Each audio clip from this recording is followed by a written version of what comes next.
You have almost certainly heard the statement in church, well, there are 2 or 3 of us gathered, so Jesus is with us this morning.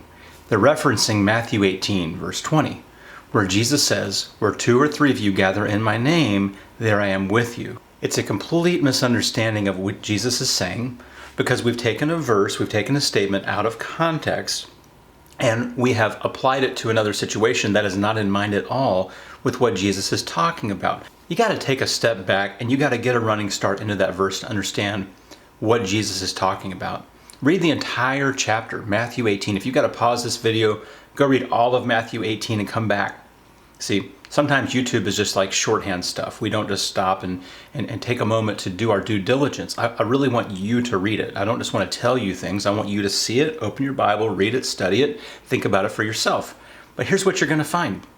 Right before this, there's a parable of the wandering sheep. And Jesus says that if there are these sheep and one of them goes astray, someone needs to go after them and bring them back. And he says God is so happy about this one sheep that gets brought back rather than even over the 99 who stayed, that God is pleased when people are brought back into the fold. And then Matthew 18, 15 through 20 is about how to bring people back into the fold. It's an exact application or practical instruction of what he just taught about the wandering sheep in the parable just before it in 18, 10 through 14.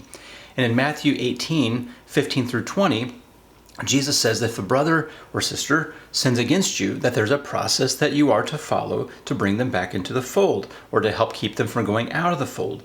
And the first step is you go and approach them directly. Now hang with me here. I'm getting to the 2 or 3, okay? This is going to make complete sense. It's going to be like, wow, I can never see this verse ever the same again. But first you go one-on-one. You go talk to this person. You talk about what they did. You talked about the harm that was done. You see if they're repentant. If they're not repentant, he says, take another person or 2 with you.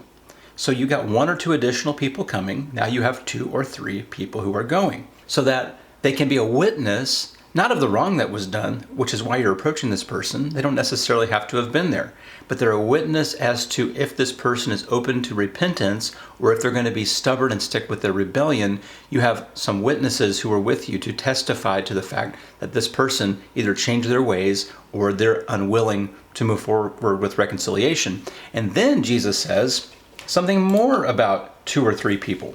He says, whatever, in verse 18, I tell you, whatever you bind on earth will be bound in heaven, whatever you loose on earth will be loosed in heaven. He's saying that these conclusions that you reach as a multitude of people who are trying to reconcile and bring back that lost sheep, that God is going to pay attention to and honor the decisions that you make when you make them in community with each other in an attempt to reconcile someone who is on the verge of rebellion or being lost. They're unrepentant, they're unresponsive to correction.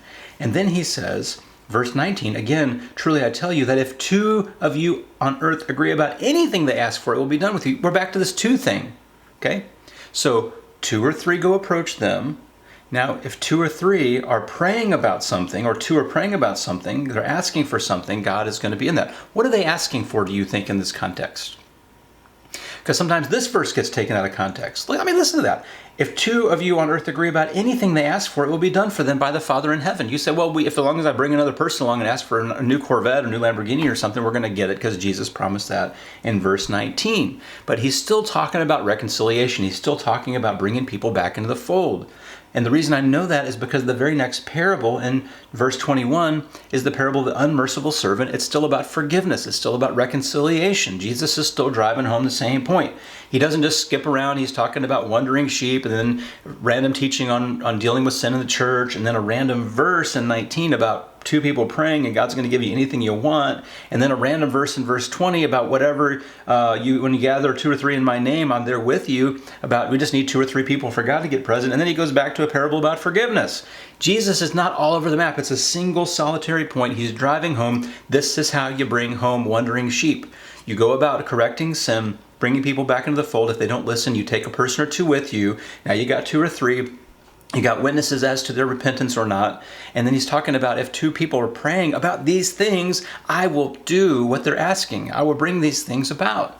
And then he says, where 2 or 3 are gathered in my name, I'm there with them. Why are 2 or 3 gathered? This passage tells you why 2 or 3 are gathered. It tells you exactly why 2 or 3 are gathered. You gather 2 or 3 to bring to someone's attention that they are unrepentant and in rebellion about their sin. This is the thing they're praying about. This is the thing they're approaching them about. This is the thing, anything you ask for, I will be done for them by my Father in heaven. These are the things God will do. These are the things that Jesus, verse 20, where 2 or 3 are gathered in my name, there I am with them. It doesn't just mean get 2 or 3 Christians together and now we could say, well, if we'd only had 1 or 4 or something, or less than 2, which is 1, then Jesus wouldn't be here this morning. Like if I just showed up, then Jesus' presence is not here because we need 2 or 3 people. He's not saying that. He's saying, go back and read what he just said. He's making a solitary single point to take these 1 or 2 people with you to have 2 or 3 witnesses to their repentance. And now Jesus is saying, when you do these kinds of things, this important, hard work of reconciliation and dealing with sin in the church, I am in that. I am with you. I am present. It takes 1 Christian for the presence of God to be in the room. So it's I'm not upset by it, but it's kind of like when people say that in church, it's an absolute proof text, ripping this thing out of its amazingly powerful context of bringing about reconciliation in the church and bringing back the wandering sheep back into the fold that God, it says, is not willing for any of these to perish.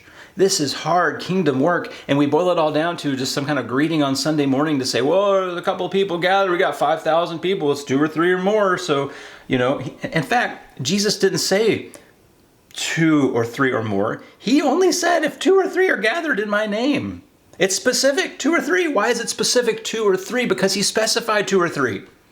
And that was back in verse 16. If they will not listen, take 1 or 2 others, including yourself. 1 or 2 others plus you is 2 or 3, so that the matter may be established by the testimony of 2 or 3 witnesses. That goes back to the book of Deuteronomy. In fact, it's a direct quote of Deuteronomy in the Septuagint. It's a direct quote of Deuteronomy 19:15. I went and looked this up and I paralleled the Greek of Deuteronomy 19:15 in the Septuagint, Greek Old Testament, and I paralleled that with Matthew 18:16, and it's a direct quote from the Old Testament here about the witnesses. This is the context of where 2 or 3 are gathered. And again, we don't need 2 or 3 to gather in Jesus' name for him to be present. We already have that through the Holy Spirit. In 1 Corinthians 3, 1 Corinthians 6, Acts chapter 2, talks about if you're a Christian, you receive the gift of the Holy Spirit. This is the Spirit of Christ, Romans chapter 8, who is in us. Jesus promised in the Great Commission that go and make disciples, baptizing them in the name of the Father, Son, and the Holy Spirit, teaching them to obey everything I've commanded you, and I will be with you to the very end of the age. Jesus did not say that I will only be with you into the degree at which 2 or 3 are gathered to the end of the age. Jesus said, I will be with you. Now that's a you plural. He's talking about y'all, us, plural, but we don't have to all be in the same room for Jesus to be present with us. If you are talking with someone in public about Jesus, he's there with you. If you go with 2 or 3 people because you've already gone one-on-one and it didn't work and you try to reconcile with someone, Jesus is there with you. So this is just a verse that's taken wildly out of context. It's misapplied to church gatherings in a way that's completely unnecessary because it only takes 1 Christian for Jesus to be present through the work of the presence of the Holy Spirit as us being the temples of the Holy Spirit, per what Paul says in 1 Corinthians 3 and 6, etc. And 1 Peter 2 and all kinds of other places that we are the temple of God, spiritual stones being built into a spiritual house where God's presence dwells within us. Again, this is what it's talking about. So don't get upset when people say it, but just understand we have to have better Bible reading than this. Read the whole chapter, get the point Jesus is making. It all fits together. Even this point, again, there's actually 2 very, very misused verses here. In 18:19, if just 2 people ask, I'll give you whatever you want. And then if 2 or 3 of you gather, I am there with you.